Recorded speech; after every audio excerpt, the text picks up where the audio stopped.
Hello बच्चों, let's read this question. In a potentiometer experiment, the balancing length for a cell was found to be 1.20 meter. Now a resistance of 10 ohm is connected across the terminals of this cell and the balancing length becomes 80 centimeter. The internal resistance of the cell is. इस question का की concept है potentiometer ऐसा instrument है जिसकी मदद से हम सेल का ईएमएफ और इंटरनल रेजिस्टेंस पता कर सकते हैं. Potentiometer is a device used for calculating the EMF and internal resistance of a cell. Next important term is potential gradient. Potential gradient is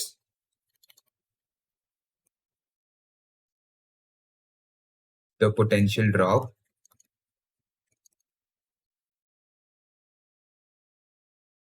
per unit length of a wire is called potential gradient.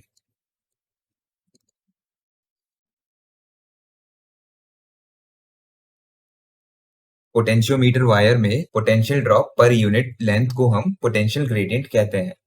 So potential gradient K is equal to potential drop V upon its length L. V is the total potential drop across the wire and L is the length of the wire. This is a potentiometer.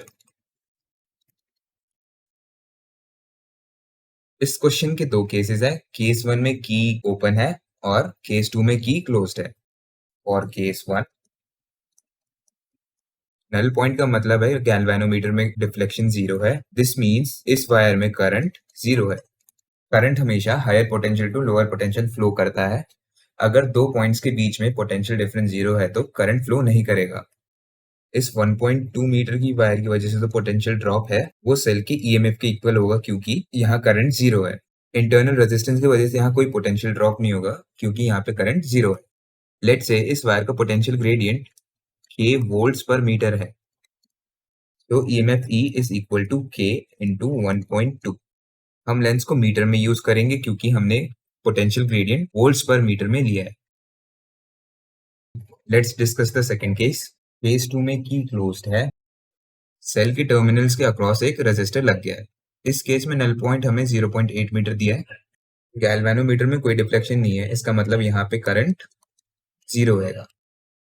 इस छोटे circuit में current flow होएगा लेकिन वो B point से बाहर नहीं जाएगा क्योंकि गैल्वेनोमीटर की डिफ्लेक्शन 0 है. Let's find the current in the small circuit. A is equal to I dash into 10 plus R. I dash is equal to E upon 10 plus R. Potential difference across this should be equal to potential difference across the cell. Let's find the potential difference across point B and A.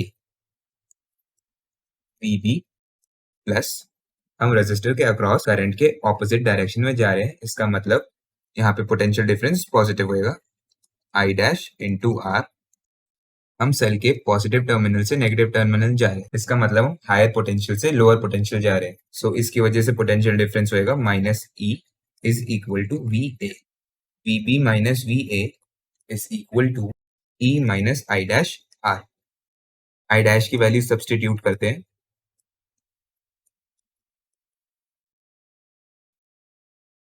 E common आ जाएगा.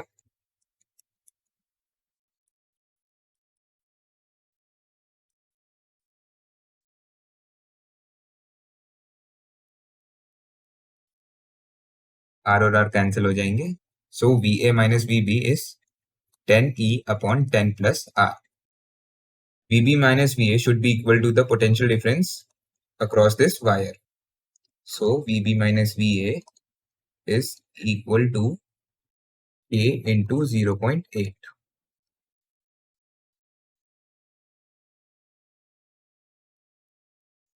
This is our equation 2.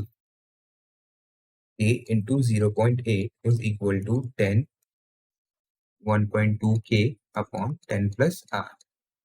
Since E is equal to 1.2k जो कि हमने previous case में निकाला था. K और K cancel हो गए. 0.8 is equal to 10 upon 10 plus R into 1.2. 10 plus R is equal to 10 into 1.2 upon 0.8.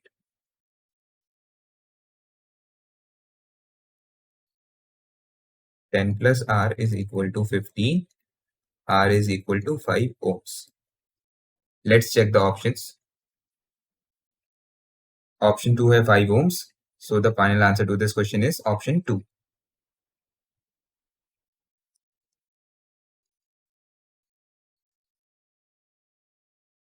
I hope you have understood the solution well. All the best.